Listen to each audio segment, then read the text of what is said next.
ಹೇಗೆ some back with a new ವಿಡಿಯೋ. ಇವತ್ತಿನ ವಿಡಿಯೋಲಿ ಗ್ಯಾನ್ ಸ್ಕ್ವೇರ್ ಫಾರ್ಮುಲಾ ಯೂಸ್ ಮಾಡಿಕೊಂಡು ಸಪೋರ್ಟ್ ಮತ್ತು ರೆಸಿಸ್ಟೆನ್ಸ್ ಲೈನ್ನ ಹೇಗೆ ಡ್ರಾ ಮಾಡೋದು ಅಂತ ನೋಡೋಣ. ಸೊ ಈಗ ಸಪೋರ್ಟ್ ಮತ್ತು ರೆಸಿಸ್ಟೆನ್ಸ್ ಫೈನ್ ಮಾಡಬೇಕು ಅಂದರೆ ಅದಕ್ಕೊಂದು ಪರ್ಟಿಕ್ಯುಲರ್ ಫಾರ್ಮುಲಾ ಇರುತ್ತೆ. ಆ formula resistance is equal to stock price plus degree the whole square, ಮತ್ತು ಸಪೋರ್ಟ್ಗೆ ಸ್ಟಾಕ್ ಪ್ರೈಸ್ ಇಲ್ಲಿ ಪ್ಲಸ್ ಇರೋದು ಇಲ್ಲಿ ಮೈನಸ್ ಆಗುತ್ತೆ ಅಷ್ಟೇ, ಇದು ನಮಗೆ ಸಪೋರ್ಟ್ ಸಿಗುತ್ತೆ. ಸೊ ಆ್ಯಂಡ್ ಡಿಗ್ರಿ ಅಂದರೆ ಸ್ಟಾಕ್ ಪ್ರೈಸ್ ಅಂದರೆ ಏನು ಅಂದರೆ, ಈಗ ಮಾರ್ಕೆಟ್ನ ಈಗ ನಿಫ್ಟಿ 50ಯ ಲೋ ಬಂದು 19,000 ಇರುತ್ತೆ ಅಥವಾ ಹೈ 20,000 ಇರುತ್ತೆ. ಸೊ ನಿಯರ್ ಬೈ ಅಂದರೆ 20,000ಗೆ ನಿಯರೆಸ್ಟ್ ಏನಾದರೂ ನಾವು ಟ್ರೇಡ್ ಆಗ್ತಾಯಿತ್ತು ಅಂದರೆ LTP ಏನಾದರೂ ಟ್ರೇಡ್ ಆಗ್ತಾಯಿದ್ರೆ ನಾವು 20,000 ತೊಗೊಬೇಕು. ಸೊ ಅಥವಾ ಮಾರ್ಕೆಟ್ನ ಲೋ ಏನಾದರೂ 19,500 ಸಮಥಿಂಗ್ ಏನಾದರೂ ಇದ್ದರೆ ನಾವು ಅಂದರೆ 19,100 200 ಇದ್ದರೆ ನಾವು 19,000ನ ನಾವು ಸ್ಟಾಕ್ ಪ್ರೈಸಾಗಿ ತೊಗೊಬೇಕು.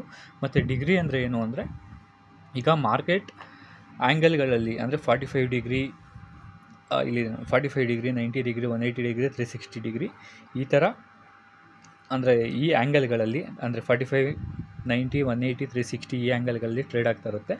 ಈ ಆ್ಯಂಗಲ್ಸ್ಗೆಲ್ಲ ಡಿಗ್ರೀಸ್ ಇರುತ್ತೆ. ಅದನ್ನು ನಾನು ಹೇಗೆ ಬರುತ್ತೆ ಅಂತ ನೆಕ್ಸ್ಟ್ ವೀಡಿಯೋಲ್ಲಿ ಹೇಳ್ತೀನಿ. ಈಗ ನಾನು ತೊಗೊಳ್ತಾ ಇರೋದು 45 ಆ್ಯಂಗಲ್ನ ಡಿಗ್ರಿ ನಾನು ತೊಗೊಳ್ತಾ ಇದ್ದೀನಿ. ಅದರ ವ್ಯಾಲ್ಯೂ 0.25 ಬರುತ್ತೆ. ಇಲ್ಲಿ ಡಿಗ್ರಿ ಪ್ಲೇಸಲ್ಲಿ 0.25ನ ನಾವು ಇಲ್ಲಿ ಹಾಕ್ಕೊಬೇಕಾಗುತ್ತೆ. ಸೊ ಎಕ್ಸಾಂಪಲ್ ನೋಡಿ, ಈಗ ನಿಫ್ಟಿ 50ಯ 19,000 ಸಮಥಿಂಗ್ 19,100 ಹತ್ರ ಏನಾದರೂ ಟ್ರೇಡ್ ಆಗ್ತಾ ಇರುತ್ತೆ ಅಂದ್ಕೊಳ್ರಿ.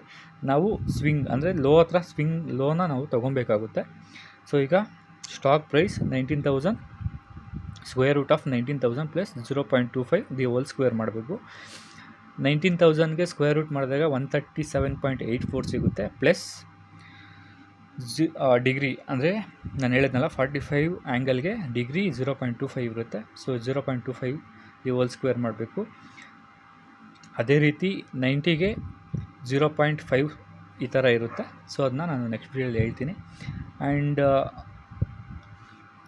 ಸೊ ಇದು ಮತ್ತು ಏನು ಸ್ಟಾಕ್ ಪ್ರೈಸ್ ಮತ್ತು ಡಿಗ್ರಿನ ಅಡಿಷನ್ ಮಾಡಿದಾಗ 138.09 ದಿ ಹೋಲ್ ಸ್ಕ್ವೇರ್ ಬರುತ್ತೆ. ಸೊ ರೆಸಿಸ್ಟೆನ್ಸ್ ನಮಗೆ ಹೋಲ್ ಸ್ಕ್ವೇರ್ ಮಾಡಿದಾಗ 19,068 ಸಿಗುತ್ತೆ. ಅದೇ ರೀತಿ ಸಪೋರ್ಟ್ ಬೇಕು ಅಂದರೆ ನಮಗೆ ಈ ಫಾರ್ಮುಲಾಲಿ ಪ್ಲಸ್ ಇರೋದನ್ನ ಇಲ್ಲಿ ನಾವು ಮೈನಸ್ ಮಾಡ್ಕೊಬೇಕಾಗುತ್ತೆ. ಸೊ ನಿಫ್ಟಿ 50 ಸ್ಟಾಕ್ ಪ್ರೈಸ್ 19,000 ಇರುತ್ತೆ. ಸೇಮ್ ಅದೇ ರೀತಿ ನಾವು ಸ್ಕ್ವೇರ್ ರೂಟ್ ಮಾಡಿದಾಗ 137.84 ಮೈನಸ್ 0.25 ಮಾಡಿದಾಗ ನಮಗೆ ನೆಕ್ಸ್ಟ್ ಸಪೋರ್ಟ್ ಸಿಗುತ್ತೆ 18,931. ಇದು ನಮ್ಮ ನೆಕ್ಸ್ಟ್ ಸಪೋರ್ಟ್ ಆಗಿರುತ್ತೆ. ಸೊ ಈ ವಿಡಿಯೋನ ನೋಡಿ ಬ್ಯಾಕ್ ಟೆಸ್ಟ್ ಮಾಡಿ ನಂತರ ಟ್ರೇಡ್ ಮಾಡೋದು ಉತ್ತಮ ಅನಿಸುತ್ತೆ. ಸೊ ಏನಾದರೂ ಅರ್ಥ ಆಗಿಲ್ಲ ಅಂದರೆ ಜಸ್ಟ್ ಕಮೆಂಟ್ ಸೆಕ್ಷನಲ್ಲಿ ಕಮೆಂಟ್ ಮಾಡಿರಿ. So thank you very much guys.